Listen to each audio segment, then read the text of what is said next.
Sir మా జూబ్లీహిల్స్ నియోజకవర్గంలో Krishna Nagar, Rahmat Nagar, Ambedkar Nagar and ఎర్రగడ్డ ప్రాంతాల్లో నాలాలన్నీ కూడా స్టిల్ట్ నిండిపోయి వర్షాకాలంలో చాలా ఇబ్బంది గురవుతున్నారు స్పీకర్ సార్. పబ్లిక్ అంతా కూడా మొన్న అసెంబ్లీ జరుగుతున్నప్పుడు పడినటువంటి 15 నిమిషాలు వర్షానికి ఆ ప్రాంతం అంతా కూడా చాలా ఇబ్బందికి గురైన పబ్లిక్ అంతా కూడా.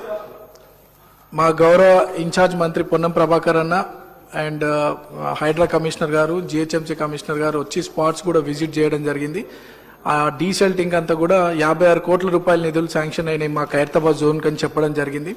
ఇంకా వర్క్ స్టార్ట్ కాలేదు. తమ ద్వారా మా మంత్రి గారిని కోరుతా ఉన్నాను, వర్క్స్ స్పీడప్ చేసి ఈ సమ్మర్లో ఆ నాలాస్ అన్ని కూడా డీసెల్టింగ్ కనుక చేయగలిగితే ఆ ప్రాంతంలో 60-70% సమస్య తగ్గుతుందని చెప్పి తమ ద్వారా మంత్రులకి గుర్తు చేస్తూ పనులు స్పీడప్ చేయాలని కోరుతూ నాకు అవకాశం ఇచ్చినందుకు ధన్యవాదాలు స్పీకర్.